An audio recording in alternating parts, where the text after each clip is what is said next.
لوگوں نے لکھا ہوا تھا یہ ایک نیا طریقہ ہے کہ چلو جی مذہب کا کارڈ پلے کرو، یہ کرو.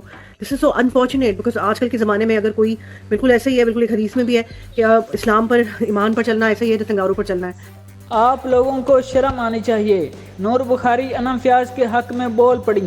ماضی کی مشہور اداکارہ نور بخاری نے دین کی خاطر شعبے چھوڑنے والی اداکاراؤں پر تنقید کرنے والے افراد سے کہا ہے کہ انہیں ایسی باتیں کرتے ہوئے شرم آنی چاہیے، کیونکہ اللہ تعالیٰ جسے چاہے ہدایت عطا کر دیتے ہیں. بہت سی لڑکیوں کی طرح نور بخاری نے بھی چند سال پہلے شعبے سے کنارہ کشی اختیار کر کے اسلام کے مطابق زندگی گزارنے کا عہد کیا تھا، اور اب وہ باپردہ زندگی گزارتی دکھائی دیتی ہیں، تاہم وہ سوشل میڈیا پر متحرک رہتی ہیں. نور بخاری کی طرح کچھ دن قبل مشہور اداکارہ انم فیاض نے بھی شعبے چھوڑ کر دین اسلام کے مطابق زندگی گزارنے کا اعلان کیا تھا، جس پر بعض لوگوں نے انہیں تنقید کا نشانہ بناتے ہوئے اسے شہرت حاصل کرنے کا طریقہ قرار دیا تھا. لوگوں کی تنقید پر اگرچہ انم فیاض نے کوئی جواب نہیں دیا، لیکن نور بخاری کو یہ بات بالکل پسند نہیں آئی، جنہوں نے تنقید کرنے والوں کو کرارا جواب دیا ہے. نور بخاری نے انسٹاگرام سٹوری میں ایک ویڈیو شیئر کی جس میں انہوں نے انم فیاض پر تنقید کرنے والے افراد کو آڑے ہاتھوں لیتے ہوئے ان سے سوال کیا کہ وہ خدا کے راستے پر چلنے والے افراد کی حوصلہ شکنی کی بجائے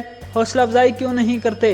اور آپ لوگ اس طرح کی باتیں کر کے اس کو کوئی فرق نہیں پڑ رہا، نہ ہی میری ذات کو کوئی فرق پڑتا ہے، نہ ہی میرے رب کو کوئی فرق پڑتا ہے. ہاں آپ اپنے اندر کی جو شیطان ہے وہ ضرور دکھا رہے ہیں. تب کیوں نہیں ہم کسی کو ویلکم کر سکتے یا کسی کی حوصلہ افزائی نہیں کر سکتے؟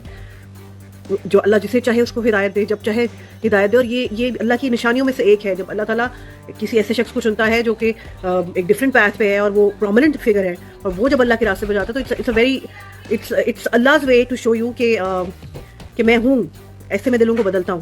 سو پلیز ڈسکریج مت کریں اور اس طرح کی باتیں مت کریں. انہوں نے کہا کہ انم فیاض پر تنقید کرنے والے افراد کو شرم آنی چاہیے، انہیں ایسا نہیں بولنا چاہیے، کیونکہ انہوں نے شہرت حاصل کرنے کے لیے نہیں بلکہ اسلام کے مطابق زندگی گزارنے کا اعلان کیا ہے.